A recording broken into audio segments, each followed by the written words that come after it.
Então, continuando, pessoal, tenho aqui o meu componente JFET. O gate vai estar ligado àqueles dois cristais que são fortemente dopados, né? O canal, né, ele tem dois terminais ligados a ele, né, que é o dreno e o source. E o canal ele é fracamente dopado quando comparado ao cristal do gate. Mas, professor, o que significa ser fracamente dopado ou fortemente dopado? Isso tem a ver com a quantidade de impurezas que eu tenho no volume daquele cristal, ok? E nós vimos lá na nossa aula, né, de revisão que a quantidade de impurezas que eu tenho na base daquele cristal, né, se a base for de silício ou se a base for de germânio, eu vou estar influenciando nas características elétricas daquele material, ok? É para isso que serve essa diferença de dopagem.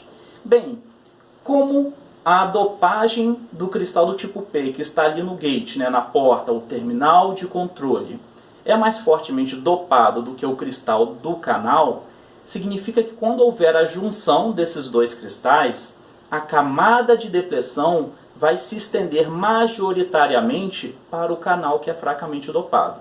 Só lembrando, né, na nossa revisão nós vimos que a camada de depressão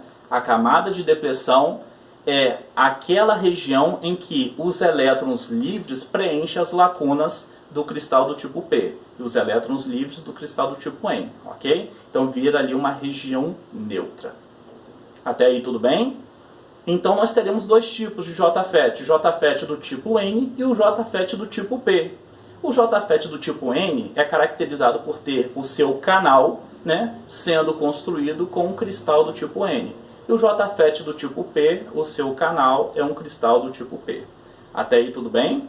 Ok? Continuando aqui. Exemplificando para vocês, o JFET do tipo N e o JFET do tipo P. Ele nos traz aqui uma informação. Quando ele diz que o cristal que é associado ali ao gate ele é fortemente dopado, ele nos dá aqui um valor, uma ordem de grandeza. Ele diz que a quantidade de impurezas nesse cristal é de 10 elevado a 18, 10 elevado a 18, a 18 centímetros cúbicos. Ou seja, naquele volume de 1 centímetro cúbico, você tem 10 elevado a 18 impurezas, né? Ou unidades dessas impurezas, que são aqueles elementos ou da família 3A ou da família 5A. Tá ok? Continuando, quanto à sua simbologia. A simbologia é parecida com a simbologia lá do transistor bipolar de junção que vocês estudaram em Eletrônica 1. Quando eu tenho aqui, né, o JFET do tipo N, a setinha entra. Quando é do tipo P, a setinha sai. Então nós temos essas duas simbologias para o tipo N, nós temos essas duas simbologias para o tipo P, tá ok? Como eu falei para vocês, sempre se atentar à questão da polaridade dos terminais. Dreno vai estar junto à polaridade mais positiva do seu circuito, né?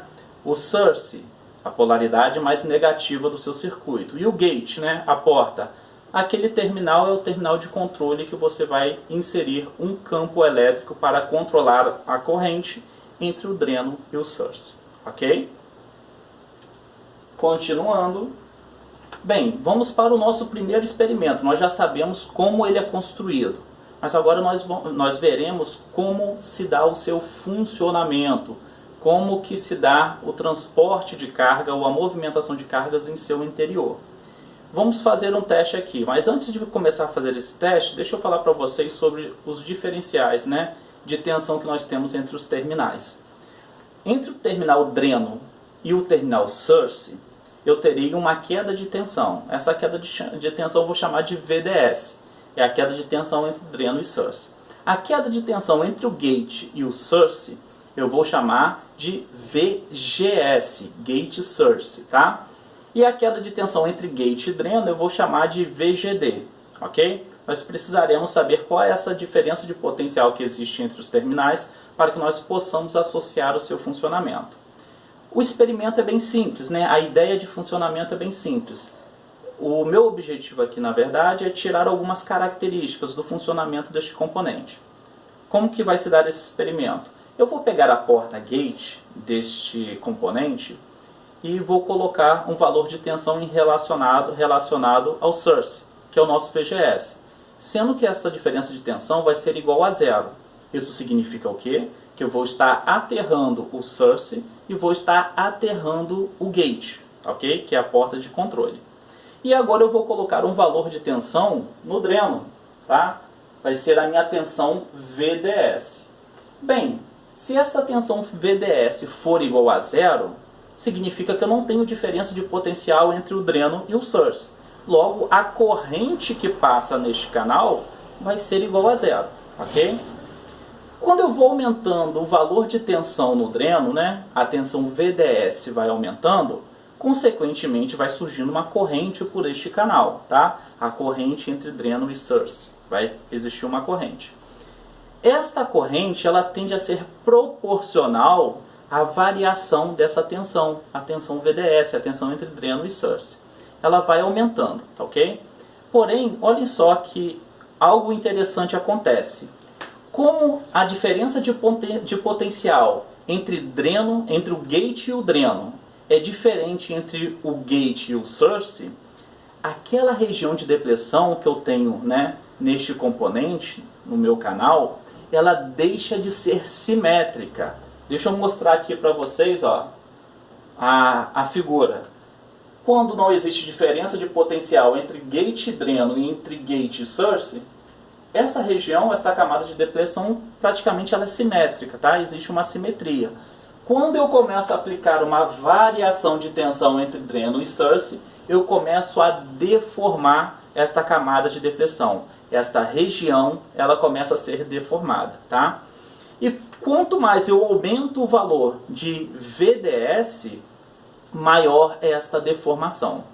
Vai chegar em um momento que eu vou estar aumentando o valor de VDS, a minha corrente vai chegar em um valor tal que a deformação desta região de depressão vai começar agora a impedir a movimentação desses portadores de cargas. Ou seja, eu vou começar agora a ter dificuldade nessa mobilidade desses portadores de carga. E eu sei que quando tem algo que começa a se opor à movimentação destas cargas, eu tenho um aumento de resistência, ok? Antes deste ponto, eu estava considerando que a resistência era praticamente constante, a variação era muito pequena. Mas agora a deformação do canal já é tão grande que ela começa a ser significativa. Então o que acontece? Cheguei em um valor lá de corrente que não adianta mais eu aumentar o valor de VDS, que a minha corrente não vai aumentar mais significativamente, tá ok? Ela até aumenta um pouquinho, mas a diferença é pouca, então eu considero que esta variação não é significativa, tá ok? Este valor de VDS que eu consegui neste experimento, que eu fiz com que a minha corrente chegasse neste valor máximo, eu vou chamar de VP. VP é a tensão de pitch off, tá ok? Então, este valor de tensão de pitch off, que é o valor de VP, é o valor que eu aplico em VDS que eu consigo atingir a minha corrente máxima, tá? E depois deste valor, se eu continuar aumentando o VDS, praticamente a minha corrente ela não mais aumentará significativamente. Mas vocês podem me perguntar, mas Edson, se eu continuar aumentando o valor de VDS e colocar um valor muito grande em VDS, não vai aumentar o valor de corrente? Sim, vai chegar em um valor de VDS que você vai quebrar com as ligações desse cristal. E aí a corrente ela vai dar um surto, ela vai aumentar muito. Mas nesta faixa, você chegou em uma faixa que não existe operação. Na verdade, o que está acontecendo ali é um dano àquele componente. É uma região que você deve evitar, não é uma região de operação. Ali é um valor máximo de VDS que você pode colocar com segurança, tá ok? E como que você geralmente sabe qual é este valor? Ou vai olhar no datasheet, né, do componente, ou até experimentalmente você pode chegar neste valor. Provavelmente, né? Provavelmente não, com toda certeza, né? O fabricante ele já fez esses experimentos para pegar este valor e disponibilizar no datasheet de vocês. Ok? Até aí tudo bem? Então nós sabemos que se o VDS for maior do que zero, nós teremos uma corrente neste canal. Esta corrente ele vai aumentando com o valor de VDS, mas chega em um dado ponto que mesmo que eu venha aumentar o VDS, esta corrente não aumenta mais significativamente. Este ponto nós chamamos de VP, é o valor de tensão de VDS que a corrente não mais aumentará significativamente. E aí o que eu posso passar ainda para vocês aqui? Este ponto, que a corrente ela não mais aumenta significativamente, é um ponto que vai limitar as características de operação do meu componente. Quando eu começo, né, a conduzir, né, a ter uma condução por este canal até este valor de Vp, eu posso considerar que esta é uma região linear do meu componente. Por que eu estou dizendo que é linear? Porque quando eu aumento o valor de VDS, o valor da tensão que eu estou colocando entre os dois terminais, a corrente ela também vai aumentando. Se ela vai aumentando é porque a resistência está praticamente constante, ou a variação da resistência é pouca. Quando eu chego neste ponto de Vp, que é a tensão de pitch-off, e eu passo a aumentar o valor de tensão, significa que a minha corrente não vai aumentar significativamente, porque agora quem está aumentando de forma significativa é o valor da resistência deste canal, ok? A partir deste ponto, né, de pitch-off, deste valor de Vp, eu digo que o meu componente agora está operando na região de saturação, ok? E este ponto que eu tenho aí, este valor de pitch-off, este valor de tensão, eu vou chamar de ponto de constrição. Este ponto de constrição é a passagem da região linear para a região de saturação. Até aí tudo bem? Ok? Então aqui, só para vocês relembrarem aí, a deformação da região de depressão. Isso daí é importante porque nós continuaremos a ver o efeito dessa deformação da região de depressão no nosso componente mais à frente um pouquinho. Então, olhem só, nós já vimos, nós falamos em corrente, nós falamos em resistência, mas como que eu posso calcular estes valores teóricos? Bem, existe a possibilidade de você fazer o cálculo do valor de resistência do corpo, né, do canal do JFET, que nós estamos estudando aqui. Tem como você calcular o valor de corrente pela teoria de semicondutores. Porém, né, o nosso objetivo aqui é trabalhar já com o componente, com as características do componente pronto, e não com as características do processo de produção. Aqui eu estou passando para vocês algumas equações que envolvem a característica da produção deste componente, mas não será o nosso foco. Na verdade, essas grandezas aqui, lá na frente já vai né, se apresentar como uma constante para a gente, ok? Que vai ser a forma de trabalhar com este componente.